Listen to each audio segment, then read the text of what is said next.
Bonsoir, vous écoutez Contrebande, ce soir sur Radio Libertaire 89.4. Nous sommes ensemble jusqu'à 21h. Ce soir, c'est une émission un peu spéciale, nous rendons hommage au cinéaste René Ferré à l'occasion d'un coffret DVD qui rassemble 14 de ses films, dont un inédit, Simon. Le coffret est apparu le 5 décembre dernier, il se compose de ses longs métrages, enfin moins deux, on va en parler tout à l'heure d'ailleurs, mais aussi plusieurs extraits du journal de René Ferré, d'un CD de musique composé par Marie-Jeanne Serrero également, musique de film de René Ferré. Donc voilà, René Ferré c'était à mon sens un cinéaste important qui n'a pas toujours eu la reconnaissance qu'il méritait, d'où cette émission spéciale que nous faisons aujourd'hui pour parler de lui, qui est donc disparu maintenant il y a 3 ans. J'invite trois de ses comédiens, de sa bande, Marilyn Canto, Antoine Chappé, bonsoir. Bonsoir. Tous les deux. Vous avez tourné dans un film qui s'appelait Le Prochain Film, avec un film très particulier de René Ferré en 2013.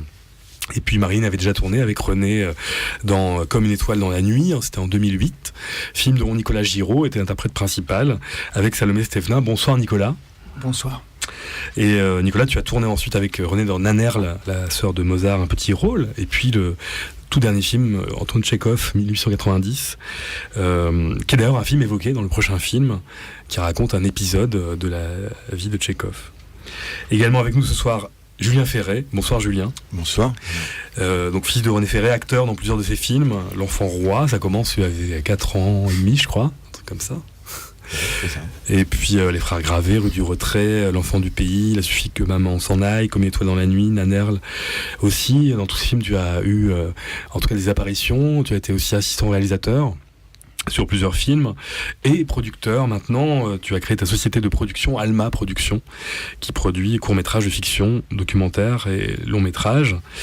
Donc voilà, on va commencer tout de suite, on va lancer cette émission par un extrait justement de ce CD qu'on trouve dans le coffret René Ferré 40 ans de cinéma, et on écoute tout de suite un extrait de la bande originale de Nannerl, sœur de Mozart.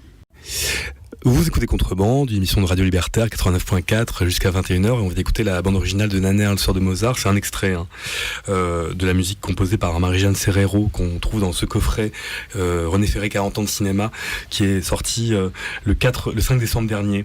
Alors je vais juste ajouter avant de commencer à parler de René Ferré, je n'ai pas dit tout à l'heure que nous aurons donc traditionnellement dans cette émission la partie magazine. Nadia Mefla est avec nous également. Bonsoir Nadia. Bonsoir. Gérard Laine nous retrouvera tout à l'heure un peu pour l'actualité du cinéma, et puis la chronique de Loïc Barchet qui revient dans cette émission, ce sera tout à l'heure autour de 20h20.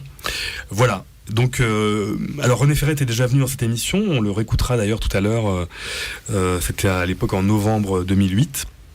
Donc René Ferré, cinéaste important, farouchement indépendant, qui débuta son parcours en 1975 avec un film déjà autobiographique, Histoire de Paul, qui obtint le prix Jean Vigo et qui raconte l'arrivée d'un jeune homme dans un hôpital psychiatrique après une tentative de suicide.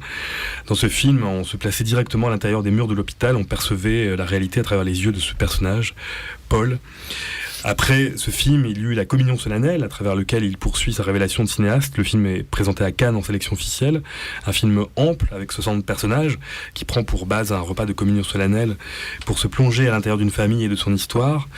Parallèlement, René Ferré produit alors d'autres cinéastes. René Alliot, en 1976, Moi, Pierre Rivière, et aussi Dernier été, le premier long-métrage de Robert Guédiguian en 1980. Et puis de 1980 à 2015, il va tourner de manière assez régulière, ce qui ne veut pas dire forcément tous les ans, mais quand même de manière régulière, ses longs métrages, avec certains films qui sont plus connus que d'autres, peut-être. Mystère Alexina, avec le dessinateur Villemain, histoire vraie d'un hermaphrodite, jeune institutrice que tout le monde pensait être une femme alors qu'elle était un homme. Le film est présenté à Cannes Un certain regard en 1985, et puis plus tard, il y a eu aussi Baptême, également série télé, Fresque dans le nord de la France, racontant la vie des parents de René Ferré. Il y a eu aussi ce film Le Bien Nommé, La place d'un autre en 1993, qui est un film autobiographique, là aussi très lié à l'histoire de Paul, qui le prolonge, car l'histoire de Paul n'expliquait pas les raisons de l'internement de son personnage principal. Alors il existe une famille fictive de René Ferré. Dans les films, ce sont les Gravé qui reviennent dans d'autres films. Je pense au film Les Frères Gravé, qui prend sa source d'inspiration dans la fratrie de son père.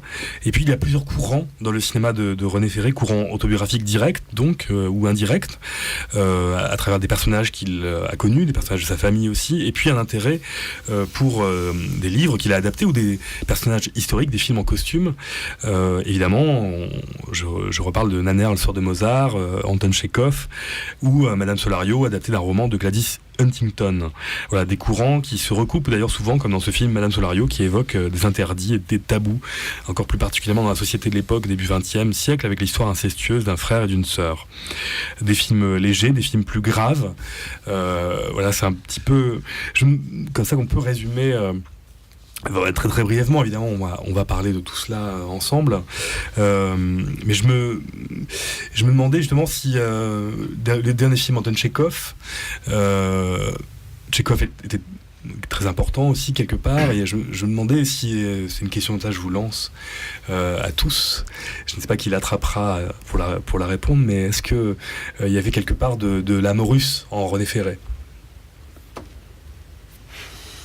dans cette façon justement de mélanger le grave et le léger. Il y a beaucoup de films graves, il a abordé beaucoup de thèmes très, très durs, très importants, la mort, la folie, etc. Mais il y avait quand même, et on le verra à travers le prochain film, le film que vous avez tourné ensemble, Marilyn et Antoine, aussi des aspects beaucoup plus légers, des aspects aussi beaucoup plus ironiques. On y reviendra aussi, il y a cette dimension qui était très forte chez lui, comme homme et aussi comme cinéaste. Donc je ne sais pas, voilà. Non, mais c'est vrai que il y avait ces deux, enfin il y a ces deux aspects dans son cinéma. Il y a vraiment des films très très graves, on peut le dire quand même. Par exemple, comme Une étoile dans la nuit, qui est un sujet on ne peut plus grave. Ouais. Et puis vraiment une légèreté. Il y avait un peu comme dans Tchekhov, c'est-à-dire la mélancolie et la comédie, réellement un amour profond de la comédie et de la fantaisie. Et puis de la vérité, je dirais aussi. Et dans les films autobiographiques, on retrouve vraiment ça, je trouve. Oui. Moi, j'étais aussi dans L'Enfant du pays. Ah oui, j'ai oublié L'Enfant du pays. Et voilà, non, mais je me rappelle ça, quoi. C'était très léger, et en même temps, ça parlait de choses très graves par moments, quoi. Et cette histoire de famille, et sa jeunesse, et l'histoire de ses parents dans Baptême, c'est assez riche. Ouais. À la fois grave et souvent très drôle. Et puis quand même, dans ces films, il brossait le portrait de plusieurs personnages. Ça aussi, c'est proche de Tchekhov. C'était pas juste deux personnages. C'était assez ample quand même dans sa narration, que ce soit Nannerl. C'est pas que le personnage de Nannerl, ou le prochain film, c'est plusieurs couples, ou L'Enfant du pays, Baptême. Ça brasse vraiment les sujets qui sont la famille, l'amour, la mort, la maladie, la disparition. Il y avait une forme de romanesque profond il était vraiment attaché au romanesque, même s'il partait de la réalité, de sa réalité, d'une part autobiographique. Ce qui était beau, c'est qu'il déployait vraiment, il le déployait de façon romanesque. On peut pas dire que c'était de l'autofiction, vous voyez. C'était plutôt, il tirait toujours les choses vers le romanesque. Oui, c'est vrai que c'est beaucoup plus compliqué que ça. Enfin, c'est pas du tout de fiction. C'est effectivement l'aspect romanesque. En plus, il apparaît dès la communion solennelle, par exemple, des films avec une choralité comme ça de personnages, énormément de personnages. J'ai dit 60 personnages, 60 acteurs, mais aussi dans Baptême plus tard, etc. Ça, c'est les films un peu extrême justement dans cette approche du romanesque et du film choral, quoi. Mais c'est vrai que même dans des films plus intimistes et faits rapidement comme le prochain film, il y a cet aspect-là. Et puis les âges, par exemple, il y a des enfants, il y a les femmes, les maris, les enfants, les plus vieux. Enfin, il y a tous les âges dans ces films aussi, ça c'est beau.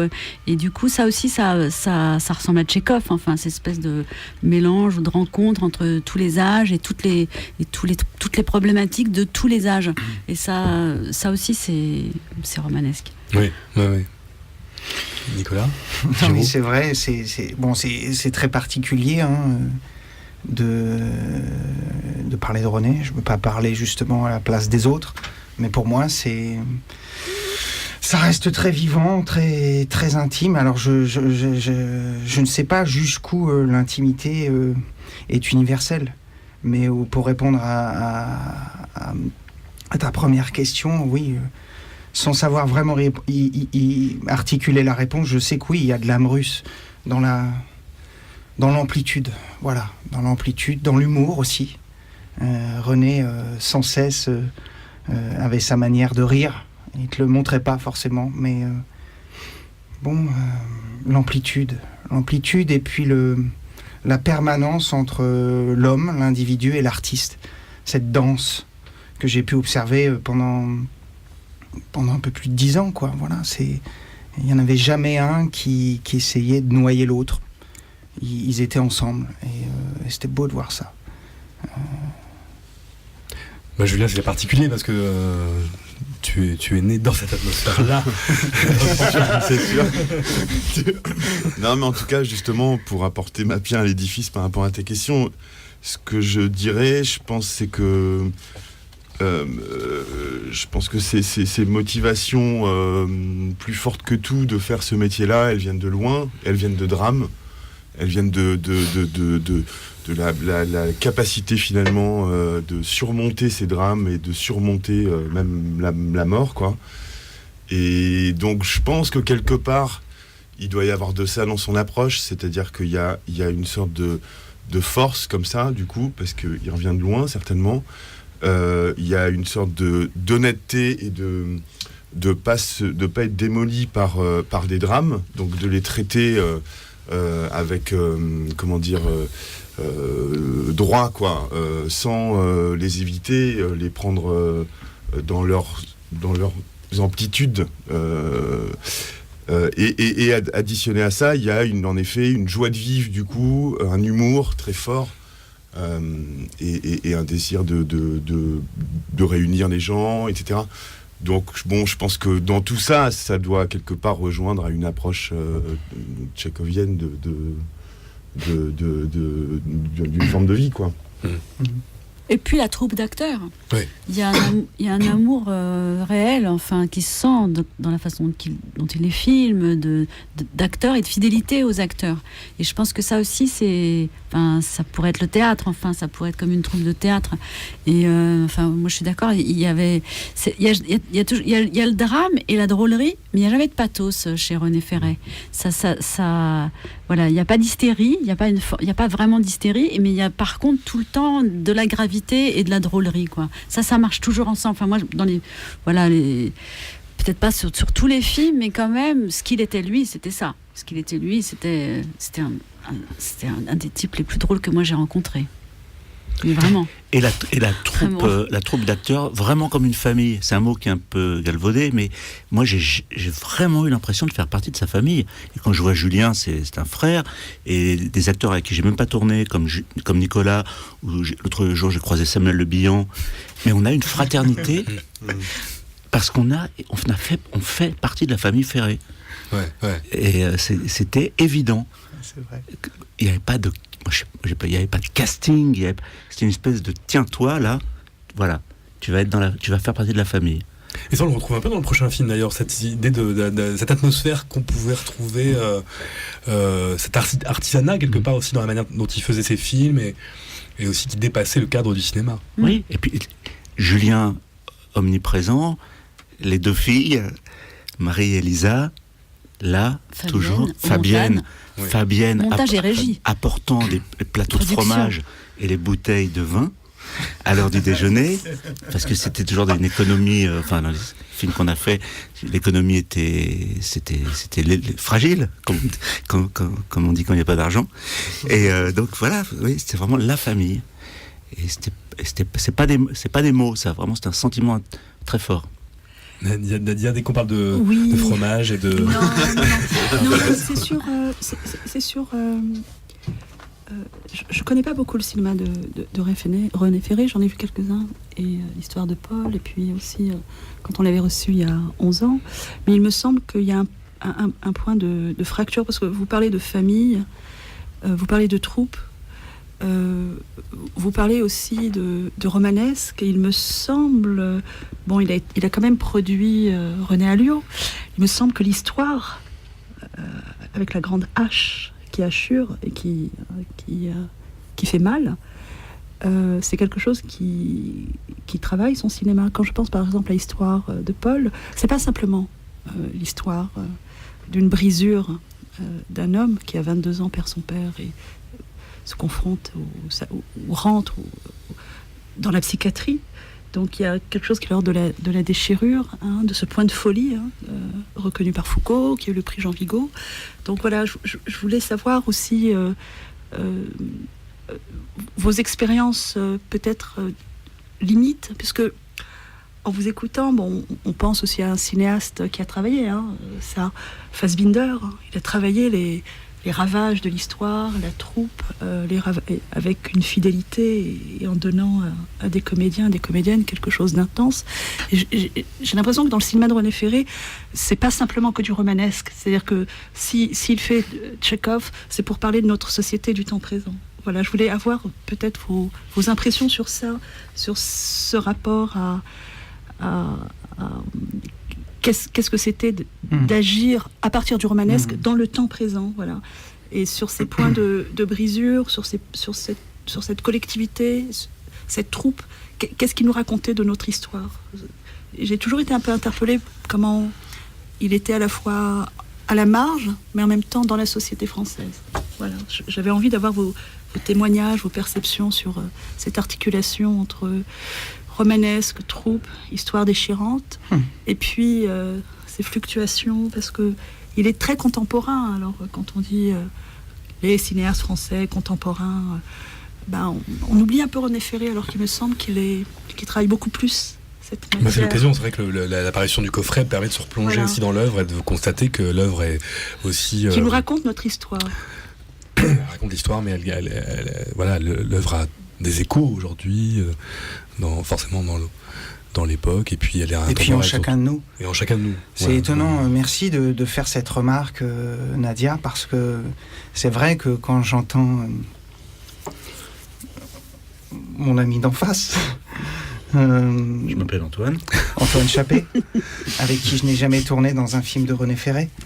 En 2008, par exemple, j'ai pile 30 ans.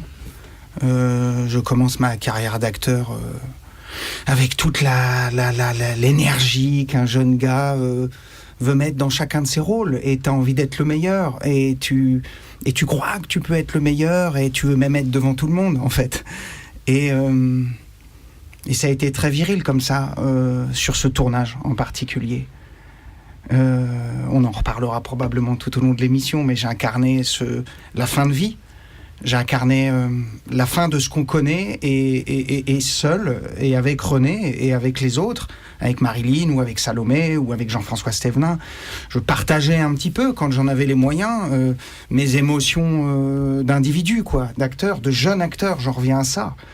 Aujourd'hui, j'ai 10 ans de plus, et avec René, ça a été hyper conflictuel. Mais mon Dieu, le temps passant jusqu'à aujourd'hui, devant ce micro et avec vous, ses mots, ses phrases, son amitié, son intelligence, son humour, son attention continuent de me porter. Et on avait presque été au point sur ce plateau. Je l'ai menacé physiquement, parce que j'étais au bout émotionnellement sur ce plateau. Je l'ai menacé devant tout le monde. Et 10 ans après, il revient et me propose de Tchekhov, Anton Tchekhov, qui est un modèle d'humilité, de simplicité, d'intelligence, de recul sur les époques, sur les sexes, sur tout. Un espèce de moine. Et j'ai peur, et je lui dis d'accord, mais je veux pas qu'on s'engueule. Et on a réussi ça. Et tu vois, quand tu viens, Nadia, et nous on se connaît pas, tu vois, j'entends ta voix pour la première fois, et que tu parles de cette hache, de ce temps, tout ça, voilà. René Ferré, lui, en tant qu'homme, il m'a servi en tant que cinéaste, dans le sens permettre de t'exprimer, et aujourd'hui encore, il est pleinement là. C'est pour ça que je suis quand même à côté de son fils, on va pas faire de... Je suis quand même à côté de Julien Ferré, son fils aîné, Et moi, j'ai toujours envisagé René comme une sorte de père que je n'aurais jamais pu avoir. Le père des mots, de la réflexion, du geste artistique, etc. etc. Et c'est vrai qu'un cinéaste, un homme, c'est fabuleux quand tu vois qu'il continue de t'accompagner sous toutes les formes. Merci pour avoir lancé comme ça le à côté de la création qui est en fin de compte au centre. Marilyn ? Mais je dirais que ce qu'il y avait d'unique chez René, c'est que à l'impossible, il était tenu, quoi, vraiment. Je pense que c'est un cinéaste qui m'a fait, qui me donnait du courage, mais réellement. C'est-à-dire que tout était possible. Tout était possible. Avec argent, sans argent, avec l'avance sur recette, sans avance sur recette, on fait les films. Et vraiment, c'était un courage, c'est vrai, hein, c'est bouleversant de le dire, hyper entraînant. C'était quelqu'un qui avait une énergie et qui faisait de toute façon les films. Et là-dessus, il est... comment dire ? Il était unique, René, là-dessus. Il était unique. À la fois son courage, à la fois son énergie. Et cette façon de dire qu'on fera les films de toute façon, quoi qu'il arrive. Payé, pas payé. Ça, c'est merveilleux, quoi. C'est merveilleux. Et c'est du système et hors système. Et politiquement, c'est fort. Politiquement, c'est fort. Et moi, j'ai pas rencontré beaucoup de cinéastes qui avaient une position politique aussi forte en disant « J'attendrai pas qu'on m'autorise à faire des films, je fais des films. Et je ferai des films en costume, et je ferai des films improvisés. » Voilà, parce que après le prochain film, il fait Tchekhov. Je ne sais pas exactement quel était le budget de Tchekhov, ni comment il l'a financé. Mais par exemple, le prochain film, c'est une discussion dans un café, tout d'un coup, avec Antoine, on discute et on se dit, si on faisait un film improvisé, d'accord. Vous êtes partant ? Ok, on est partant. Et ça se fait comme ça. Et on se dit, voilà, on va l'improviser. Ça, si c'est bien, bah, ça fera un film. Si c'est pas bien, ça fera rien. On jette les rushs et voilà. Mais cette espèce de vitalité et cette espèce de foi dans le fait de faire des films ensemble, de se réunir et de faire des films ensemble sans demander l'autorisation, il l'a toujours eu. Moi, j'ai toujours connu René, voilà, en disant de toute façon, on va le faire. Je sais pas comment on va les faire. Ça, c'est incroyablement. C'est rare. Moi, j'ai pas beaucoup. En plus, du fait aussi qu'il était producteur. C'était pas juste réalisateur, parce que bon, ça, on pourrait être.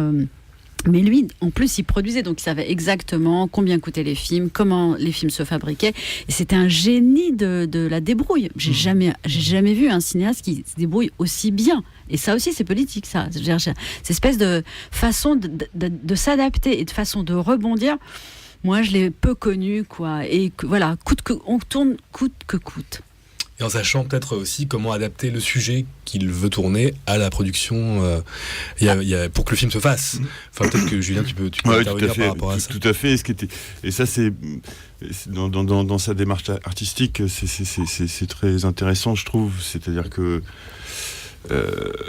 il arrivait à vraiment avoir un point précis sur l'essence de son sujet, l'essence de ses enjeux artistiques et ce qui allait faire que le film allait être réussi ou pas.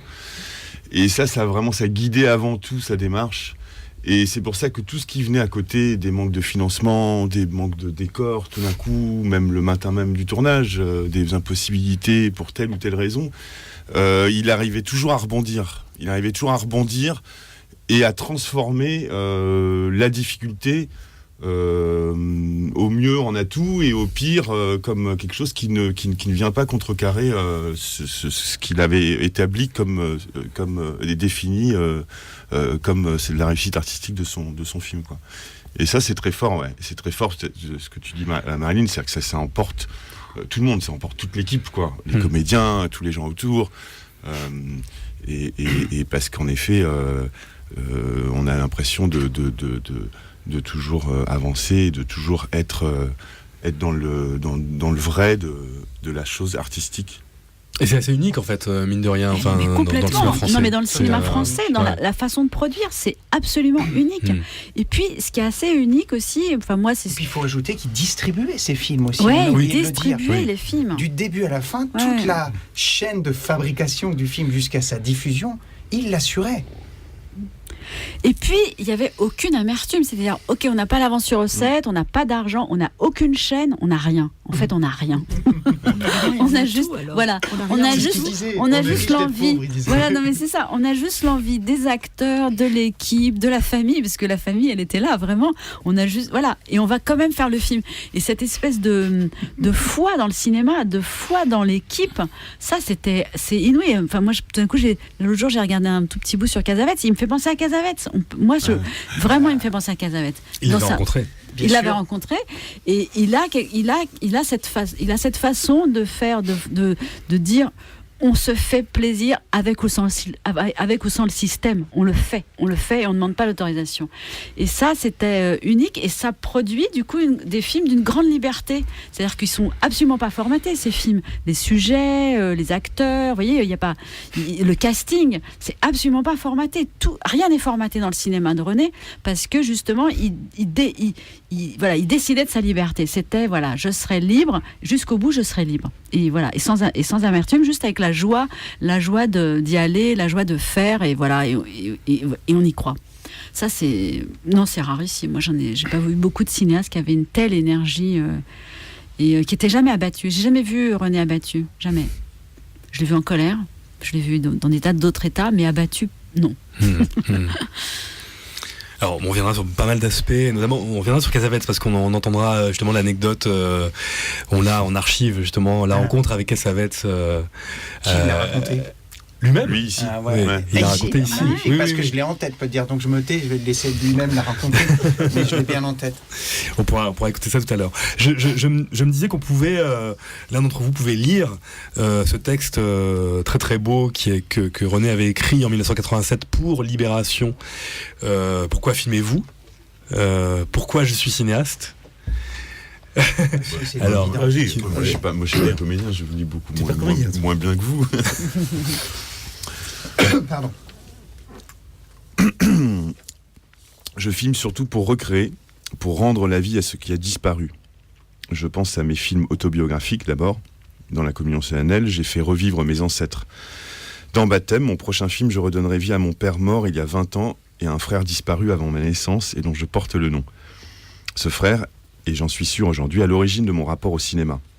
Sa photo inanimée en noir et blanc était posée sur le piano dans l'ombre de la salle à manger de mon enfance.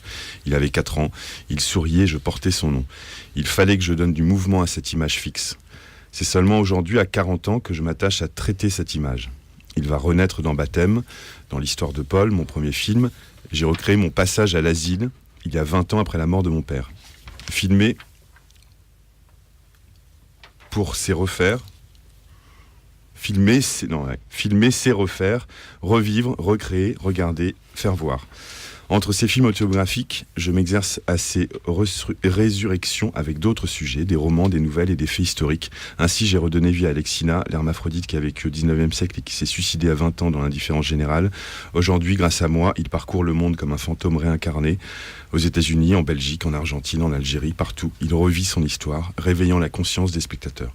Parfois aussi, pour me divertir, je m'amuse à jouer, car acteur est mon premier métier. Je suis toujours tenté. Parfois, je me l'autorise comme dans La Communion solennelle, où je jouais mon père jeune, et dans L'homme qui n'était pas là, dans mon dernier film, où je jouais un acteur. Car je considère le métier d'acteur comme le plus important. J'imagine les superbes réponses qu'ils vous feront quand vous leur demanderez « Pourquoi jouez-vous » Dans la hiérarchie des métiers du cinéma, l'acteur vient tout de suite après le personnage. Il s'inspire de lui et il le crée. Le scénariste note et propose. Le metteur en scène organise, le producteur paye les techniciens et le public apprécie parfois ou tourne le dos. Peu importe, les personnages ont retrouvé la vie grâce aux acteurs. Ils sont imprimés à jamais sur le négatif. Ils ont gagné l'immortalité. Vous écoutez Contrebande, une émission de cinéma de Radio Libertaire 89.4. On est ensemble jusqu'à 21h. On parle de René Ferré ce soir à l'occasion de l'apparition du coffret DVD 40 ans de cinéma. On rend hommage à René Ferré ce soir. On a écouté la bande originale de Nannerl sur de Mozart. C'est Marie-Jeanne Serrero. C'est un CD qu'on trouve dans ce coffret. On continue à parler. Alors il y a beaucoup de choses déjà qui ont été dites, on va rebondir sur pas mal de trucs, pas mal d'aspects, aussi bien les films eux-mêmes que la production. Il y a une question que je voulais poser à Julien sur le fait que il aimait beaucoup faire participer sa famille. Enfin, c'était important pour lui. J'ai l'impression Marie Ferré a beaucoup tourné avec lui. Toi, tu as été acteur, assistant réalisateur. Tu as fait beaucoup de choses. Il était dans la transmission aussi. Il était beaucoup là dans ce registre-là. Ouais, je sais pas si. Bon, évidemment, c'était pas guidé par une mission de transmission. Je pense que c'est pas ça qui est guidé. C'était naturel, quoi. Oui, il y avait quelque chose de naturel, c'est assez sûr. Alors, je dirais que ce qu'on a décrit de début, comment il était, quand il déployait ça quotidiennement, cette manière d'aborder sa vie et son travail, et sa vie était dans son travail et inversement. Et d'ailleurs, il le répétait tout le temps, son travail n'en était pas un. Il disait « je ne travaille pas ». Il considérait qu'il ne travaillait pas. Bon, forcément, et comme il aimait être avec les gens, les gens avec qui il aimait être, il avait envie qu'ils soient à ses côtés. Il a toujours eu, toute sa carrière, cette volonté d'embarquer les gens avec lui, quoi. Et en l'occurrence, jusqu'à ses enfants, ses femmes, ou les gens très proches qui l'entouraient. Voilà, donc c'est vrai que c'est pas forcément. Enfin, moi en tant que enfant de René, fils de René, c'est à des moments pour l'extérieur, c'est un peu parfois obscur, quoi. C'est-à-dire quand on le voit de l'extérieur et qu'on connaît pas trop, on n'est pas dedans, on peut se dire c'est un peu bizarre quand même. Mais après c'est sûr que ça c'était toujours très c'est toujours guidé par cette force et cette envie de faire les choses ensemble et d'accompagner ça, ouais. Et enfant, adolescent, ça devait être étrange du coup le fait de justement la vie et le cinéma se mélangent autant. Ouais. Bon, enfin non, c'était pas étrange, mais parce que c'était une joie, quoi. Moi, je me souviens quand j'avais 10 ans et que je me souviens du tournage de Baptême. Il tournait dans le Nord, donc je sais plus à quelle régularité j'y allais, mais évidemment en fait, finalement, c'était pas un événement d'aller sur le tournage qu'il était en train de faire, puisque c'était juste un énième tournage déjà. C'est aller voir son père au travail. Ouais, en fait, c'est ça. Mais comme il n'y avait pas de travail, c'était en fait aller voir son père, quoi. Ouais, aller voir son père. Il n'était pas au bureau. Oui, non. Il était déjà comme nous on l'a connu plus tard, ou comme je l'ai connu en 2008, parce que Baptême, c'est en quelle année ? Baptême, 89. Enfin, la sortie, déjà, c'est 89. Donc est-ce que tu arrives à percevoir ? Parce que toi, tu avais 10 ans. Ouais. Bah, il était différent. C'était un homme, quand même, pendant ses 40 ans. Moi, je l'ai connu. Il a évolué, mais il avait cette force-là. Elle était là, quoi. Il était plus jeune. C'était plus compliqué. Je pense que plus l'âge avançait, plus il était serein et c'était plus clair, quoi. Et il arrivait, il a réussi à éliminer, je pense, des choses complexes et qui venaient le troubler, etc. Et donc à la fin, là, ces 10-15 dernières années, c'était beaucoup plus serein, quoi, dans cette... Mais voilà.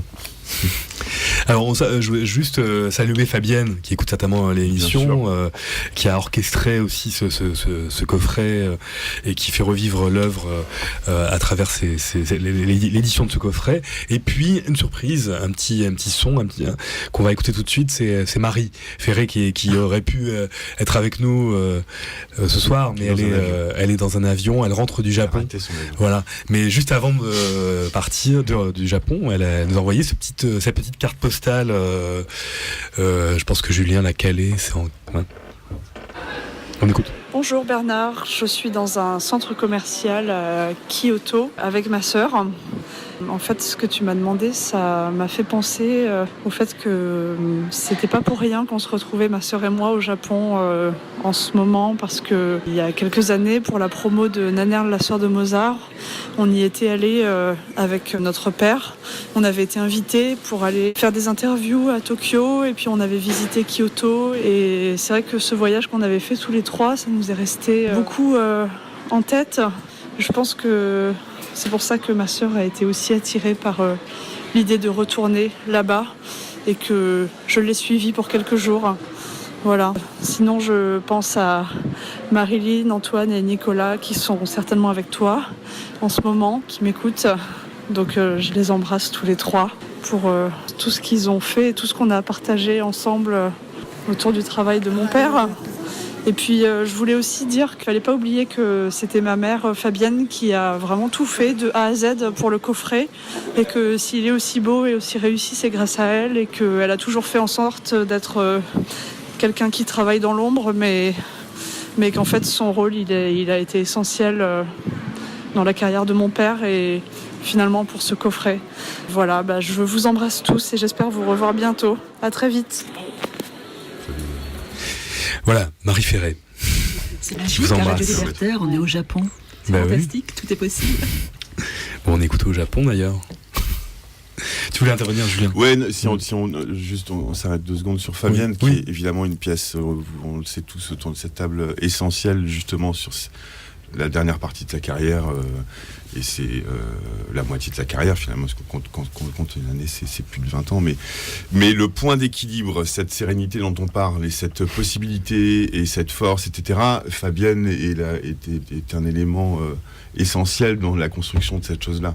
C'est pour ça qu'avant, quand tu disais ce qu'il était pareil sur Baptême, c'est une autre époque, c'était une autre manière de faire des films où il était plus seul, il essayait plus peut-être de s'accrocher, il était plus dépendant d'un système à cette période-là. Et avec Fabienne, ils ont construit ensemble cette totale indépendance. Voilà. Et Fabienne qui, en effet, préfère toujours se placer dans l'ombre, malgré tout, en effet, à œuvrer sur ce coffret qui est très beau, comme le dit Marie, et c'était ça. Elle est impliquée dans le fait que ces œuvres existent, quoi. Je voudrais poser une question Nadia. sur la transmission, parce que rares sont les cinéastes en France qui, tout en créant une œuvre, transmettent le cinéma à des jeunes. C'est-à-dire, voilà, on avait reçu Emmanuel Finkiel, qui, lui, travaille toujours, une sorte d'engagement auprès des jeunes étudiants en cinéma, et ce qui était le cas aussi de René Ferré. Il nous en avait parlé quand on l'avait invité il y a presque 11 ans. Voilà, ce souci et cette attention. Moi, j'aimerais savoir sur ce rapport-là, parce que vous parliez en tant que comédien, voilà, cette fidélité. Il me semble que c'est aussi quelque chose de très important pour lui, d'engagement. Peut-être nous raconter, parce que je crois qu'il était professeur à Lille. Il faisait des ateliers d'écriture, je crois. Des ateliers à Lille. d'écriture, et donc. Et prof à la fac. Et prof à la aussi, fac, ouais. et il y avait comme ça, comme une sorte d'attention, d'acuité à être vraiment avec celles et ceux qui avaient un désir de cinéma, des jeunes. Peut-être. Nous raconter, ça, c'est ou- Julien qui va en parler, mais je sais qu'il était aussi professeur au conservatoire et qu'en fait, la dernière année, il avait un projet éventuellement de faire un film avec les élèves du conservatoire. En tout cas, il faisait un atelier avec les élèves du conservatoire. Il était un peu fatigué et du coup, il m'avait demandé de l'aider, de participer à ça. Et du coup, je prenais le relais, moi, quand il pouvait pas, je prenais le relais avec les élèves du conservatoire. Et oui, il aimait ça vraiment. Enfin, ça faisait partie. Enfin, ça faisait partie de son plaisir de cinéma. C'était aussi en parler, c'était aussi en faire avec des gens à qui il transmettait réellement. Après, sur le professeur de faculté, je sais pas, voilà. Ouais, moi donc il était prof à l'université de Lille pendant très longtemps, je sais pas, peut-être une vingtaine d'années, je crois, ou au moins 15 ans. Et puis à un moment donné, il a fait beaucoup de stages, dirigé des stages AFDAS de jeux à la caméra. Et il aimait beaucoup ça. Moi, je pense que il y avait ce côté aussi de pas construire une méthode ou quelque chose qui enferme justement dans une manière de faire, quoi. Donc, une c'est-à-dire manière que de c'était pour lui diriger. une manière d'apprendre. Oui, parce aussi, que en fait, c'est c'était ça une manière de partir de rien, de partir avec des gens totalement vierges, si je puis dire, et de construire, de voir et de trouver. Voilà, parce que c'était toujours ça, son travail, et ça vous, en tant que comédien, vous le savez aussi très bien, avec lui en tout cas, c'est que ça partait de rien. Il quoi. aimait ça, il aimait dire qu'il faut partir du point zéro. Au début, ça me gênait parce Comment que... tu pouvais comprendre ça, toi, le justement, point zéro au début, en 2008, je dis, tu me fais chier avec ça, laisse-moi travailler dans mon coin et t'amener ce que j'ai en moi. Et il me dit, non, je m'en fous, je veux du point zéro. Tu pars du point zéro et ensemble, on ira chercher le point électrique. Donc du point zéro au point électrique. Et j'adore cette expression. Du coup, aujourd'hui, dans mon travail de réalisateur, je me sers de ça. Alors, je ne fais pas du René Ferré, mais c'est un de mes pères, comme je disais, il m'a appris, il continue de m'apprendre, et je me souviens de ça. Et il avait raison, en fait. Si un acteur se fait sa musique tout seul chez lui, en bossant son texte et tout, quand il arrive sur le plateau, il est moins disponible, parce qu'il est déjà habité par par ce en quoi parce qu'il croit être bon. Et du coup, il empêche le metteur en scène de travailler ou même de recevoir le jeu de ses partenaires et de jouer avec ses partenaires. Et ça, c'est René qui me l'a appris. Partir du point zéro, c'est ne pas se faire de schéma avant d'arriver. Être acteur, c'est être capable de proposer. Gianni Amelio m'avait expliqué ça aussi. Il m'a dit, je t'ai choisi pour ta capacité à produire au moment donné. Oui, pour le film Le Premier Homme. Voilà. Donc voilà, René, c'était ça. Il adorait qu'on arrive prêt à en découdre. Ouais. Bah, le prochain film, c'était ça, en tout cas, puisque c'était que des improvisations. Oui. Donc, en fait, on partait de 2 phrases de texte. Et puis, sur ces 2 phrases de texte, bah, on devait être totalement disponible, totalement libre par rapport à la situation, par rapport à le lieu, le partenaire, l'énergie du jour et tout ça. C'était très marrant à faire. Ouais, vraiment, c'est pas facile, hein, c'est pas facile ça, mais très excitant à faire, de se dire, voilà, on est juste présent. Il n'y a pas à être autre chose que présent. Et je sais pas moi j'ai pas entendu René parler du point zéro, tout ça, mais Ou le point électrique. mais je raconte- De quel point David, tu as parlé? David, notre méthode avec toi. De quel point avec moi. tu as Non, parlé? mais moi, ce que j'ai compris dans ce qu'on s'est dit quand on s'est rencontrés, c'est qu'il se méfiait un peu des acteurs qui arrivaient avec peut-être des tics ou l'idée d'un savoir-faire. Ça, il s'en méfiait. Parfois, les non-acteurs qu'il choisissait étaient un peu raides, un peu maladroits. Il préférait ça à une technique qui aurait un peu... qui aurait servi un peu à dissimuler à se rendre moins disponible. Alors le point zéro, que j'entends là ce soir pour la première fois, je l'entends comme ça, comme être là, quoi. Être là, soit pas arriver avec un bagage, quel qu'il soit. Est-ce que tu es prêt à être là avec moi parce que quand on le rencontrait, on a fait chacun à notre moment, il y avait un univers, il y avait il y avait un scénario pour l'enfant du pays, hyper bien écrit, hyper écrit. C'était le contraire du prochain film qu'on a fait quelques années plus tard. Et il fallait, pour que ça se passe bien, il fallait juste être là, quoi, être disponible pour rentrer dans la saga. On rentrait dans une saga. On savait que c'était un autre moment. Il y en avait eu d'autres avant, il y en aurait sans doute d'autres après, dans la grande histoire, dans cette famille de films autobiographiques. Pour en faire partie, il fallait être là et s'informer de ce dont il s'agissait. Et c'était très simple, puisque c'était un peu toujours la même histoire, racontée de différents points de vue. Et je pense que c'était ça le point zéro, quelque chose comme ça. Mais c'est très intéressant de comment tu en parles, parce que grâce à ton regard, je l'entends sous une autre forme. Mais c'est vrai, voilà, on est tous des animaux différents.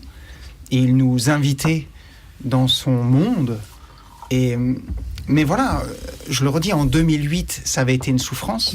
En 2017, 2016, j'ai du mal maintenant à me souvenir de Tchekhov parce que c'est encore très là. 2016, c'était complètement différent. 2015. Là, l'échange, il était, je te laisse travailler, on travaillait ensemble. On n'était pas là à vouloir révolutionner le système de l'autre. On s'est rencontrés en 2008, on s'est rechoisi en 2000. C'est marrant, j'allais dire en 2018, mais c'est pas. Et juste pour finir avec ça, parce que ça allait. C'était pas que particulièrement entre lui et les comédiens. Et il se l'appliquait à lui-même aussi. Et les matins de tournage, c'était assez amusant de voir ça, que quand il arrivait. Et que évidemment une équipe, tout le monde, t'as les 20 personnes qui se retournent vers le réalisateur, genre qu'est-ce qu'on fait? Et que lui, il arrêtait pas de dire attends, je sais pas.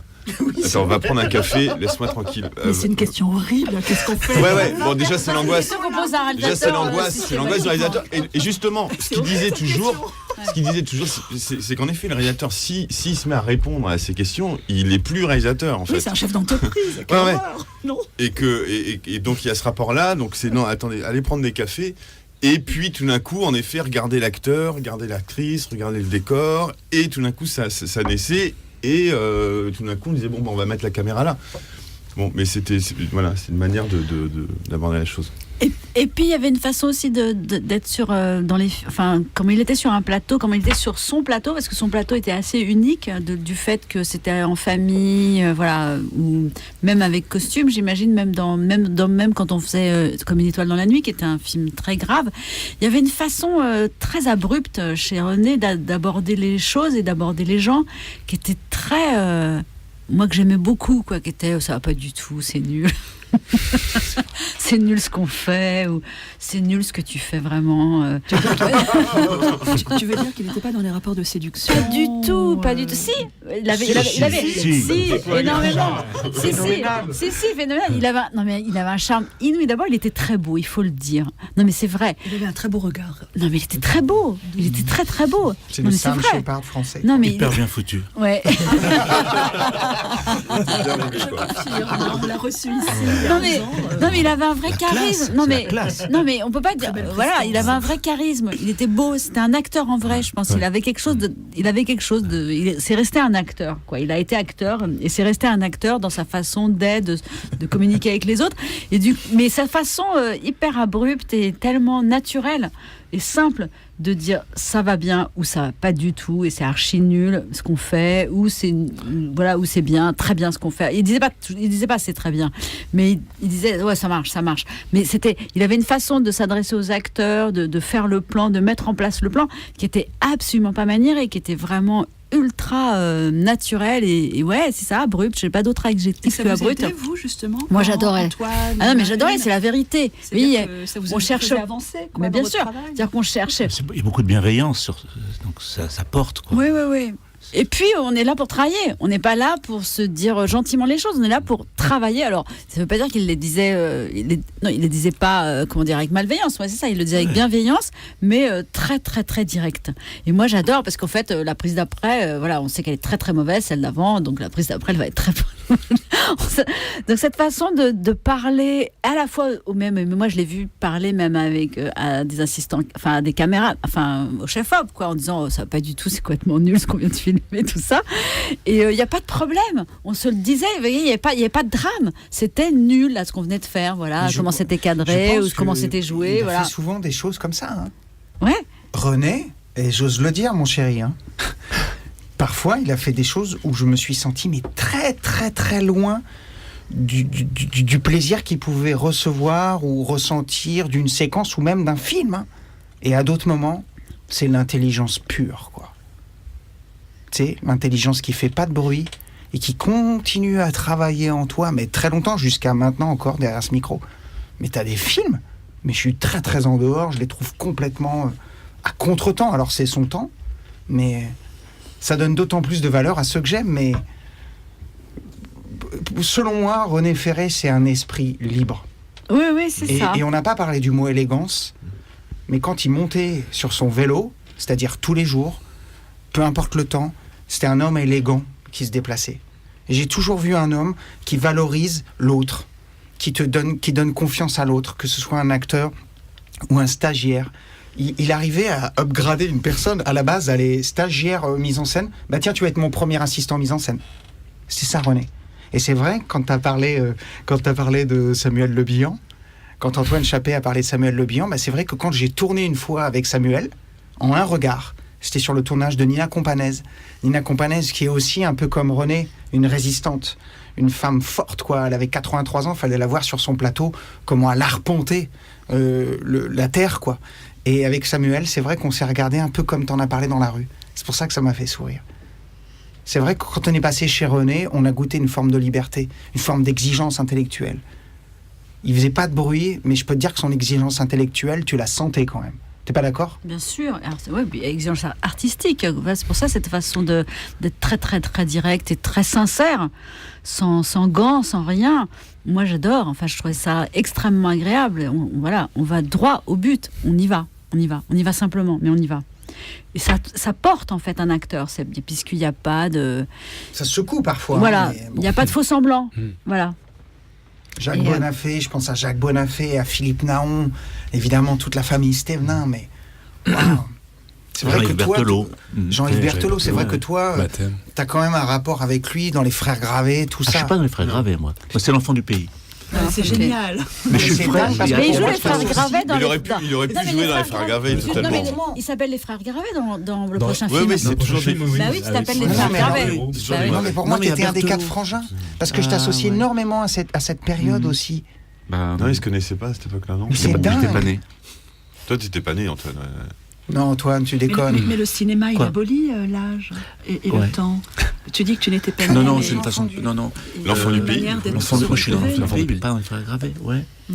Il me semble qu'il y a. Oui. Alors je demanderai tout à l'heure on fera une petite table, un petit tour de table sur vos films de cœur de René Ferré. Je vous le dis déjà maintenant, comme ça vous pouvez réfléchir pour tout à l'heure.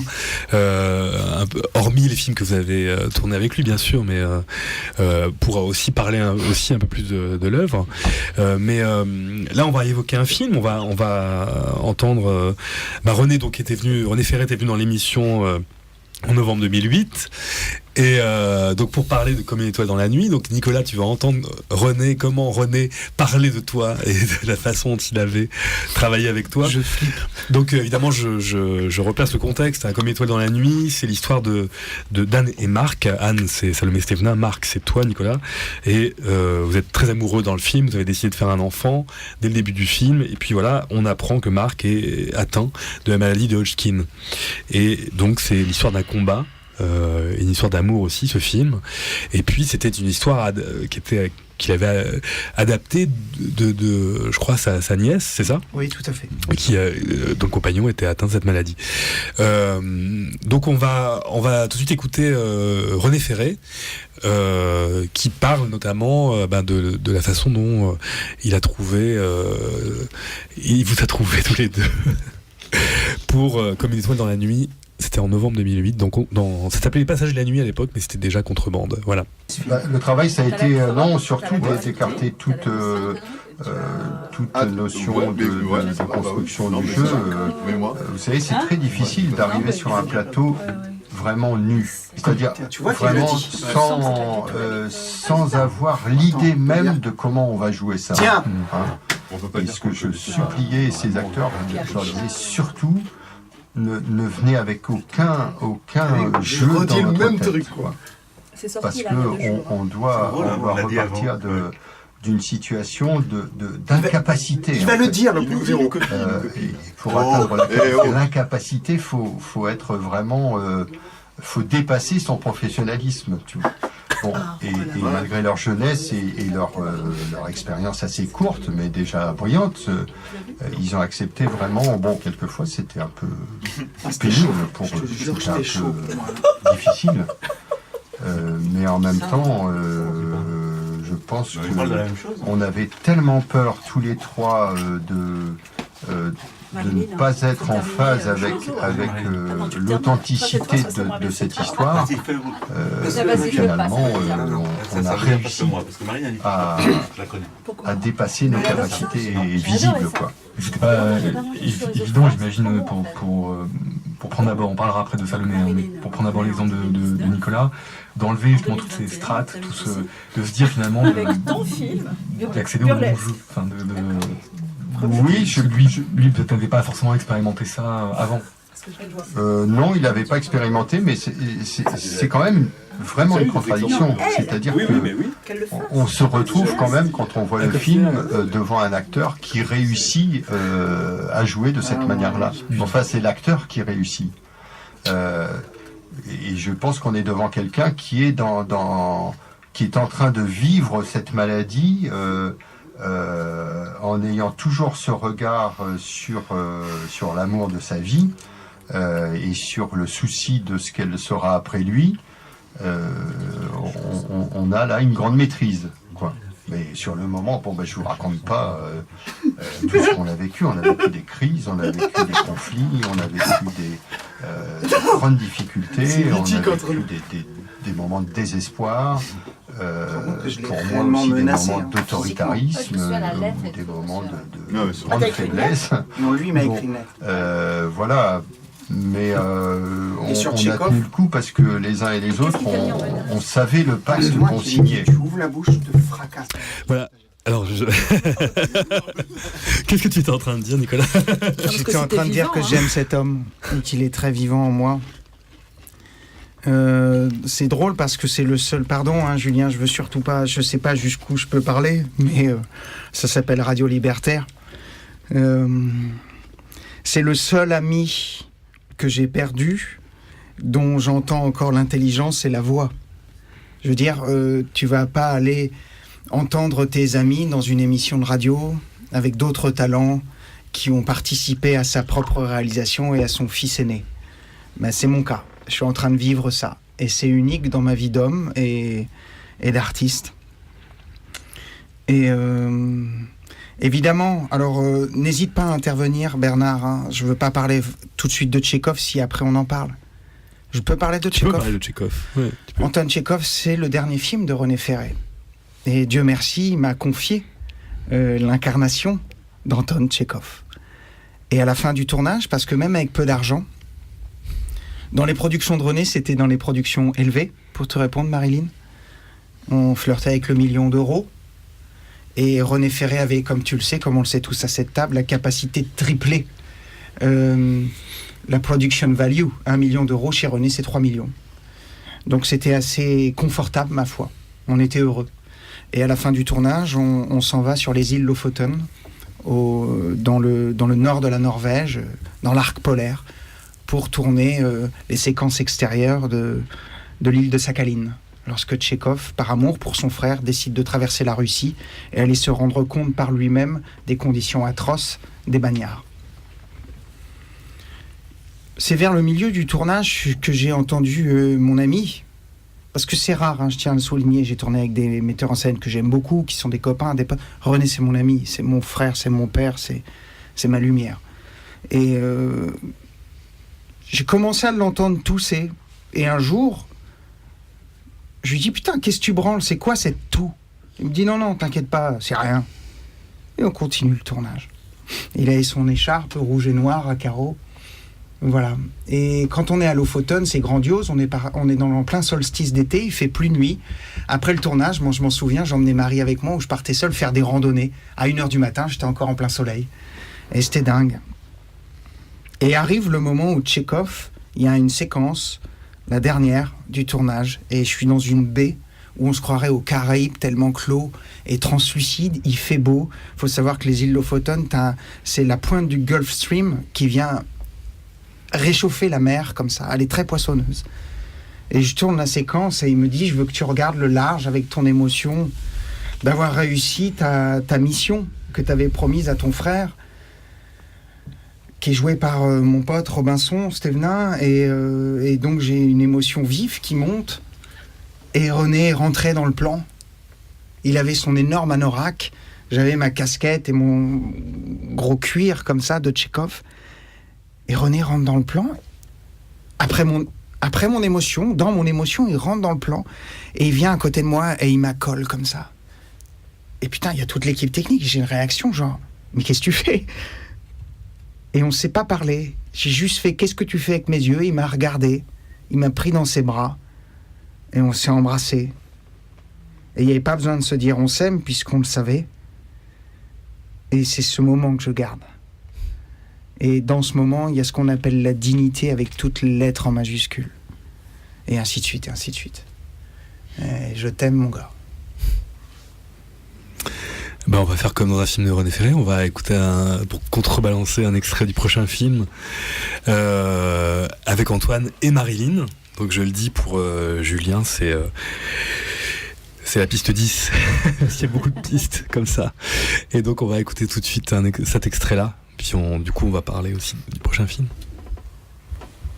Mon agent a obtenu ce rendez-vous. C'était déjà pas mal. Mon agent a entendu dire que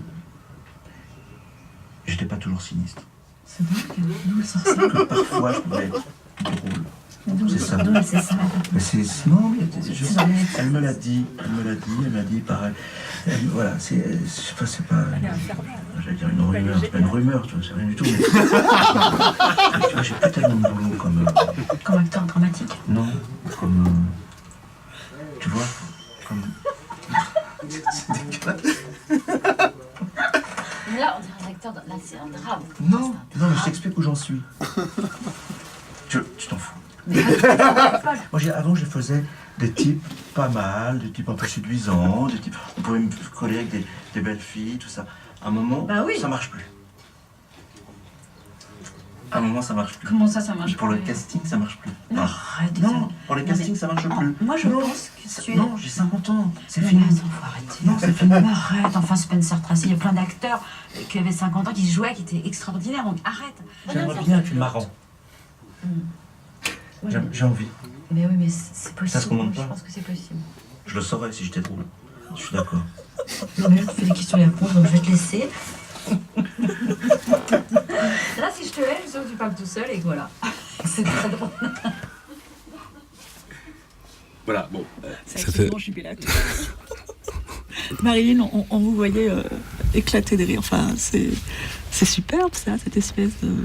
Là, c'est le tout début du film. Ouais. Ça repose, parce que le prochain film, il faut dire quand même les choses, ça repose sur une anecdote qu'Antoine a racontée à René sur Michel Deville, c'est ça qui préparait le fil à la patte. Une adaptation de Fil à la patte. Et que j'avais rencontré parce que mon agent de l'époque m'avait dit, Antoine, il faudrait reconsidérer les choses. Il y a moins de boulot. On rigole. C'est fini, les jeunes premiers. Tu n'es plus les gentils, sérieux. Ça serait bien d'essayer de développer la fibre comique. Donc, elle m'avait envoyé chez Michel Deville, qui m'avait reçu gentiment, en me disant, je vois qui vous êtes, mais je ne vous ai jamais trouvé très drôle. Et donc voilà. Et qui m'avait dit, mais j'ai dit, ah bon, d'accord, je comprends bien. Voulez-vous qu'on fasse des essais? Non, je ne fais jamais d'essais. Mais alors comment allons-nous faire? Je ne sais pas. Et donc c'était au fin fond de Boulogne-Billancourt. Je me rappelle très bien, c'était pas désagréable, mais je l'avais laissé au bout d'un moment. Puis j'avais raconté ça quelques temps après à René, qui avait trouvé ça très marrant. Mais nous aussi d'ailleurs, voilà. Comme quoi. Et le film s'est fait sans moi, le film de Michel Deville. Mais j'ai fait le film de René Ferré à partir de ça. Mais oui, c'est ça qui est fou. Et il a fait jouer, il a proposé à Michel Deville de venir, ça aurait été pour faire mal. la scène, parce qu'il y a une scène, on voit la scène justement. Et finalement, Michel Deville a dit qu'il n'était pas très en forme. Et finalement, il a proposé à un facteur d'orgue. Absolument. Facteur d'orgue qu'on avait trouvé sur Nanerne, voilà. Qui nous avait aidé à fournir en clavecin. Parce qu'on avait besoin de beaucoup de clavecins sur Nanerne. Qui était un monsieur très âgé, très gentil. Adorable. Et c'était un grand moment. Rue de l'université, par là. Je l'avais trouvé. C'est un personnage dingue, en fait. Dans le petit milieu des facteurs d'orgue de la rue de l'université. Il est au top. Une sorte de ponte. Je me souviens. Il joue dans Nanerne. Et du coup, comment c'était ce tournage? Alors René, on s'était rencontrés avec... On avait déjeuné ensemble un jour avec Marilyn. Peut-être même pas encore Frédéric Pierrot. Non. Et même pas Sabrina Sefkou. Non. Pour dire, voilà, on partirait de ça. Un acteur qui a envie que ça change. Et... qui aurait, alors après, voilà, on avait imaginé les différentes possibilités. Donc il aurait un frère réalisateur de films d'auteur, et puis qui aurait envie de passer à la comédie. Il aurait une femme qui serait, cet acteur, donc qui serait une femme qui serait pas comédienne. Et puis le frère aurait aussi une compagne. Donc on a un ou deux déjeuners, on avait précisé un peu les choses. Et puis après, on est parti sur un tournage vraiment... improvisé, enfin, même dans le planning. C'est-à-dire qu'on s'est vu une première fois, on a fait un déjeuner la première fois, des frères et des compagnes. Et puis à la fin, au bout de 2 ou 3 heures, René a dit, alors qui peut, la semaine prochaine, qui est libre, mardi, moi, toi, qui? Bon, alors voilà. Et puis ensuite, chacun a eu ses emplois du temps. On savait qu'on faisait quelque chose ensemble, mais on ne savait pas ce qu'on faisait. Et moi, par exemple, je suis parti à Cuba, avec Patrick Grandperret. Et quand je suis revenu, René m'a dit, oui, en fait, finalement, tu n'es plus le père de Marie, tu es son oncle, et c'est ton frère, enfin, voilà. Et au départ, vous ne deviez pas être d'ailleurs en couple dans le film, c'est ça? Non, au début, on était séparés. Non, c'est-à-dire qu'en fait, on a déjeuné avec René, il a dit, voilà, alors moi j'imagine, tu serais la femme d'un autre homme. On t'en a dit, oh bah non. Je me suis opposé. Oui, tu t'es opposé. T'as dit, oh bah non, c'est mieux si elle joue ma femme. Et René a dit bon d'accord, et ça s'est fait, mais vraiment c'était on a pris un bout de papier, on a commencé à discuter, on a dit voilà avec qui, alors on a dit des noms d'acteurs avec qui on aimerait tourner. Moi j'ai dit que j'avais tourné avec Frédéric Pierrot, il le connaissait, il estimait, et du coup je dis ça serait bien que ce soit Frédéric Pierrot l'autre acteur et tout ça, et ça s'est bâti comme ça. Il m'a dit alors comment tu veux t'appeler? J'ai dit Suzanne. Voilà, et puis ça s'est fait comme ça. D'accord, t'es Suzanne et tu ferais quoi? Éditrice, par exemple, éditrice, très bien, éditrice. Et en fait, il a pris plein de notes. Et puis après, on s'est serré la main après le repas et on s'est dit, allez, on fait un film. Mais vraiment, c'était comme ça, quoi. Et en se disant, si c'est bien, tant mieux. Si c'est pas bien, c'est pas grave. On aura passé du temps ensemble et ce sera du temps agréable puisqu'on est content de se voir. C'est un peu comme Bergman quand il dit qu'il fait des films pour voir Sven Nykvist. Il dit voilà, c'est comme j'aime beaucoup cet homme, je le vois souvent et je fais beaucoup de films comme ça. Ça me permet de le voir. Mais c'était un peu ça quand même. C'était un peu comment on peut faire pour se voir plus. Et on n'a qu'à faire encore plus de films ensemble, quoi. Et du coup, voilà, on était après ce déjeuner, on s'est dit allez, c'est parti. Et c'est parti, ils nous envoyaient des textes, par exemple, à la veille du tournage, ils nous envoyaient des textes, des bases, qui étaient une base de situation. Ouais. Et nous, on savait qu'on improvisait et qu'on lui renvoyait des textes en disant, tiens, si je disais ça, si je faisais ça, ça serait intéressant. Et puis là, la relation avait beaucoup changé par rapport à moi, personnellement, et je pense pour Marilyn aussi, par rapport à l'expérience précédente. C'est que là, on était un peu à égalité. C'est-à-dire que c'était plus... Voilà. Moi, au service de René, dans la narration de son... Voilà, dans un élément de sa saga. Voilà. Non, là, c'était une chose, on est ensemble. Et je me rappelle, on recevait des propositions, on lui disait, mais non, pas du tout, ça n'a aucun intérêt. Et imagine plutôt ça. Et il répondait, oui, très bien, vous avez bien raison, c'est bien, c'est beaucoup mieux. Et après, on se retrouvait à tourner. On partait en disant, non, enfin, au bout d'une demi-heure, on disait, non, c'est vraiment... inintéressant, et essayons plutôt ça. Donc ça se faisait vraiment, quand on dit improviser, c'est-à-dire qu'on fixe les choses progressivement, en fait, bien sûr. C'est pas de la pure impro. On essaye, on se plante, à un moment on dit, ah oui, là c'était pas mal, donc resserrons, comme un atelier. Moi j'étais content de faire ça comme un atelier. Mais vraiment du travail, du jeu.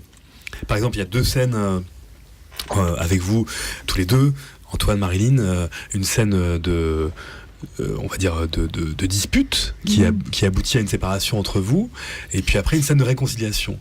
Ça, typiquement, voilà, il y avait plusieurs prises pour ce genre de scène, ou c'est une impro sur la thématique de finalement de voilà, séparez-vous en gros dans cette scène. Et ouais, moi je me souviens. En tout cas, je me souviens que pour les retrouvailles, on s'est assis, il faisait beau. Ouais. Je me souviens qu'il y avait un rayon de soleil et que du coup on le sentait, et on s'est assis sur les marches des escaliers de son immeuble, hein. Vraiment c'était son immeuble, là où il habitait.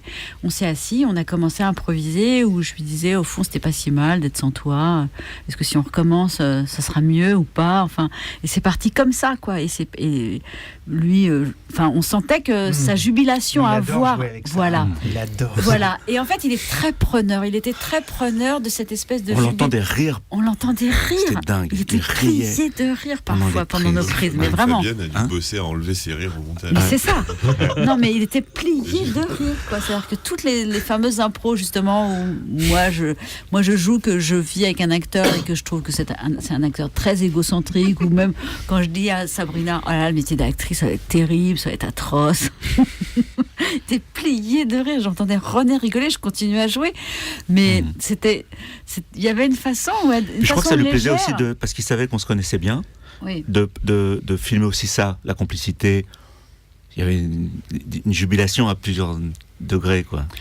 Mais et de toute façon, pour nous aussi, oui. bien sûr. Et puis de toute façon, c'est marrant quand j'entends parler Nicolas, quand j'entends parler Antoine, ou tout ça, il y avait quand même une façon de faire un documentaire sur les acteurs. C'est sûr et certain. Il y avait quand même une façon de vraiment de filmer les gens pour ce qu'ils étaient, comme ils étaient, et de comment dire, C'est vrai ce que tu dis. d'honorer ça. Quand tu dis les gens, Les acteurs, c'est enfin, pas les acteurs. non, les personnes. Mais c'est pas forcément des acteurs d'ailleurs. C'était pas forcément des acteurs quand il filme Villemain. Je pense qu'il filme vraiment Villemain. C'est-à-dire qu'il y avait une façon de faire un documentaire sur des personnes qu'il aimait, et que c'était justement quand tu dis le point zéro de pas jouer et tout ça, c'est-à-dire qu'il voulait la réalité de la personnalité de la personne qui filmait.